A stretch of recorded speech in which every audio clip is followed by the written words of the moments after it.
নমস্কার বন্ধুরা, অভিনব চৈতিস ব্লগে তোমাদের সবাইকে আবার একবার স্বাগত জানিয়ে আজকে নতুন আর একটা ব্লগ শুরু করছি।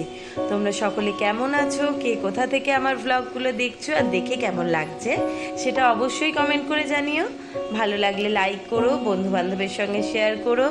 যারা ইউটিউব থেকে দেখছো তারা চ্যানেলটাকে সাবস্ক্রাইব করে দিও, পাশে থাকা বেল বাটনটাকে অল করে দিও।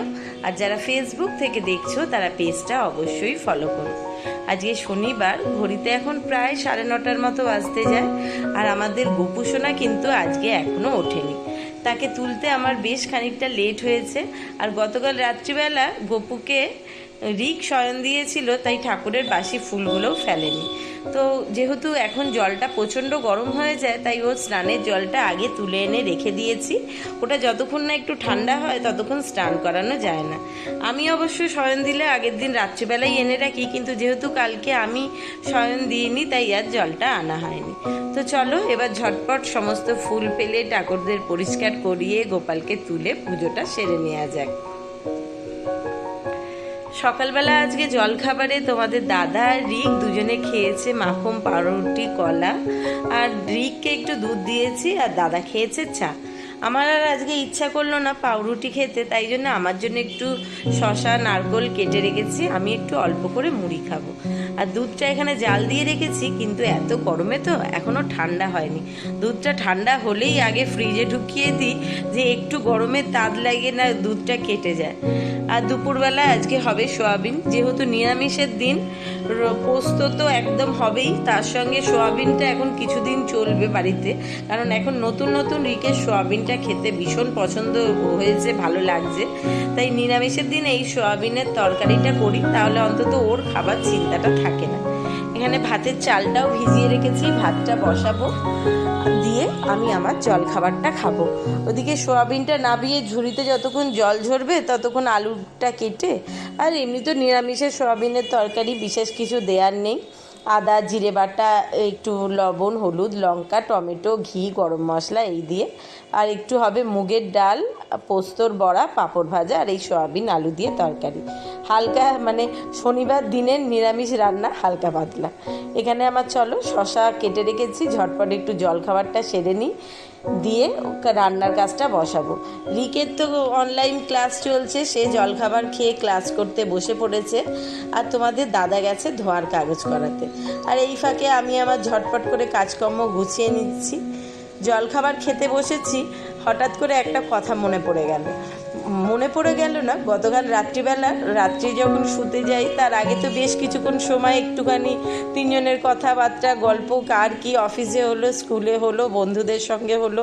মানে আমি যেহেতু সারাদিন বাড়িতে একা কাটাই, তো রাত্রিবেলার ওই টাইমটা সারাদিনে কার কোথায় কি হয়েছে সেই সমস্ত গল্পের আসর সাজিয়ে গল্প করবার জন্য 0.5 ঘন্টা 45 মিনিট সময় থাকেই।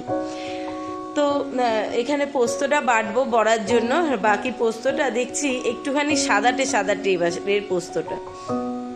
যেটা বলছিলাম, সেই গল্প করতে করতে কিছুটা সময় যায়, তো তাতেই এক মজার কথা হলো, আমরা আমাদের ছোটোবেলা কেমন কাটিয়েছি, বা তোমাদের দাদারা তাদের ছোটোবেলা কেমন কাটিয়েছে, রিকদের ছোটোবেলাটা এখন মানে ছোটো থেকে বেড়ে ওঠাটা এখন সম্পূর্ণ আলাদা। তো ওদের আর আমাদের সঙ্গে তো অনেকটা অমিল রয়েছে।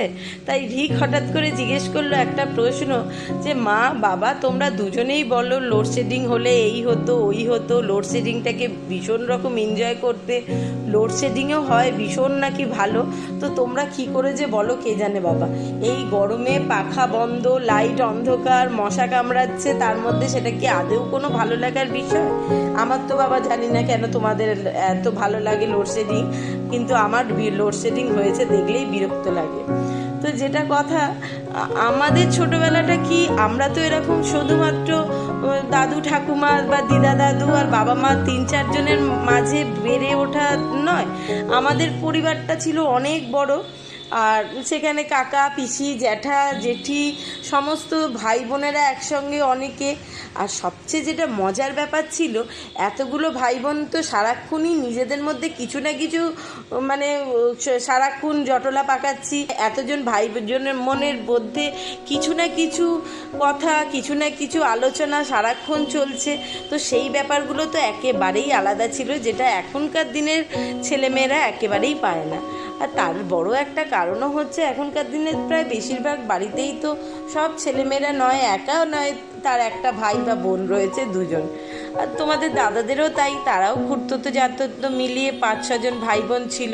বিশেষ করে তো 4 ভাই ভীষণ রকম একসঙ্গে হই হট্টগোল করা। লোডশেডিং হলো মানে সন্ধেবেলা বেরিয়ে পড়ে কোথায় ঘুড়ির সুতোয় মাঞ্জা দেওয়া হচ্ছে, বা কোথায় আগামী দিনে খেলতে গিয়ে কাকে কি সাইজ করতে হবে, বা হচ্ছে ক্রিকেটে কে আজকে তাদেরকে হারিয়েছে তো পরের দিন ওরা ব্যাটিং নিয়ে কত রান তুলবে, এই সমস্ত গল্প আড্ডার সময়। আর তখন তো শুধু আমরা না, লোডশেডিং হলে আশেপাশে সব বাড়ি থেকে সব বেরিয়ে আসলো, জায়গায় জায়গায় হেরিকেন ঝুলতে শুরু করলো। আর আমরা তো সকলেই মনে হয় নিজেদের জীবনে নিজেদের সময় সকলেই অল্প বিস্তর ফাঁকি দিয়েই বড় উঠেছি। আর এই ফাঁকি দেওয়াটাও কিন্তু একটা ভীষণ রকম মজার ব্যাপার। এই ফাঁকি দিতেও কিন্তু বেশ ভালো লাগে। এই ফাঁকি দেওয়ার একটা আলাদা রকম মজাই আছে। তো সেটা তো আর সব সময় সব কথা ছেলে মেয়েদের সামনে বলা যায় না। তাহলেই বলবে তোমরাও তো মা ফাঁকি দিতে, তাহলে আমার বেলা কেন এত কড়া করিস, কেন আমাকে একটু ছেড়ে উঠতে দেখলেই তোমরা এত করো। আর সবচেয়ে বড় কথা কি, আমিও অত খুব একটা গাইড দিই না, একটু একটু ছাড় দিই। ভাবি এই সময়টা চলে গেলে তো আবার সেই একই আমাদের মতো জীবন ঠেলে যেতে হবে। ছোটবেলার কিছু মধুমেহ স্মৃতি ওদের ভেতরেও জমা থাক, যেটা নিয়ে যেটার থেকে অনেকটা অক্সিজেন পাবে পরবর্তীকালে চিন্তা করলে, বা ভবিষ্যতে যখন ছোটবেলার বেড়ে ওঠার কথা মনে করবে, ওদের কাছে কিছু সুখকর স্মৃতি থাকবে। আমাদের যেমন সব সময় সব ভাই বোনেরা চিন্তা করতাম, বিশেষ করলে আমরা বোনেরা, কারণ আমাদের দাদা ভাই আর দিদি ভাই আমাদের থেকে বেশ খানিকটা বড়, তারা তো হয়ে যাচ্ছে বড়দের ক্যাটাগরিতে, তো তারা আমাদের দলে থাকতো না, আমরা তলার বোনগুলো সব এক দলে থাকতাম। তো তারা চিন্তা করতাম কি, সন্ধেবেলা যেদিনই পড়া ঠিকঠাক হয়নি, পরের দিন পড়াটা দিতে পারবো না, বা আজকে একেবারেই পড়তে ইচ্ছা হচ্ছে না, সন্ধেবেলা একটু ঘুম ঘুম আসছে, তখনই ঠাকুরকে রাখতাম, ঠাকুর এবার কারেন্টটা চলে যাক, আর একটুও পড়তে ভালো লাগছে না।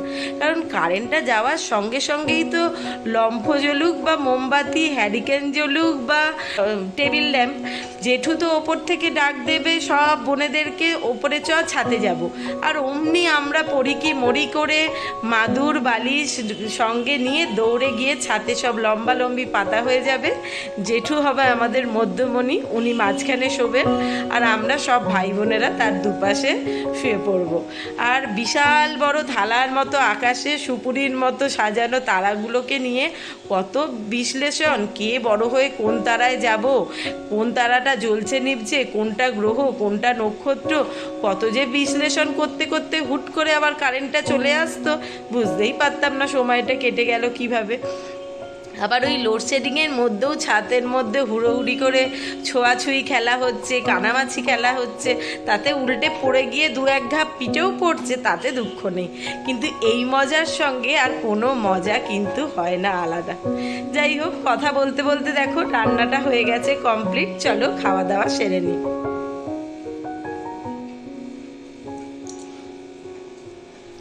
আজকে যেহেতু শনিবার, প্রত্যেক শনিবারই সন্ধেবেলা আসি বাবার মন্দিরে একটু ধূপবাতি দেখাতে। আগে যদিও সকালবেলা পুজো দিতেও আসতাম, কিন্তু প্রায় গত 1 বছর ধরে সেটা আর হচ্ছে না। তো সন্ধেবেলা বাবার মন্দিরে একটু পুজো দিয়ে বাড়িতে আসি।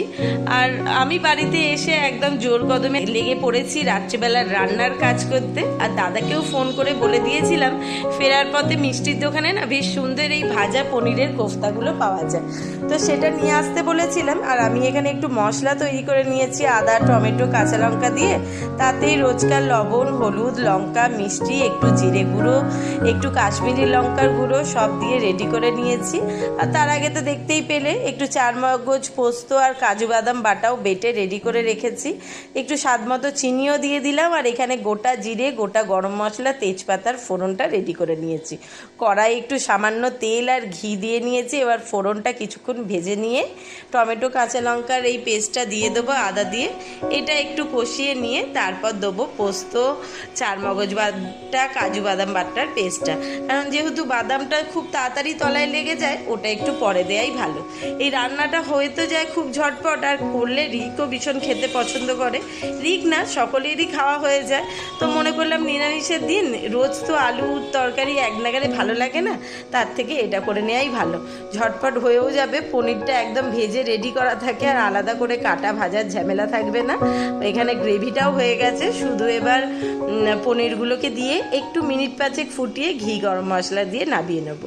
দিয়ে একটু ময়দা মেখে নেবো, রাত্রিবেলা হবে পরোটা। তো চলো আজকের ভ্লগটা এখানেই শেষ করছি। সকলে ভালো থেকো, সুস্থ থেকো। খুব শিগগিরই নতুন আর একটা ভ্লগ নিয়ে ফিরে আসবো। ততক্ষণের জন্য টাটা, শুভরাত্রি।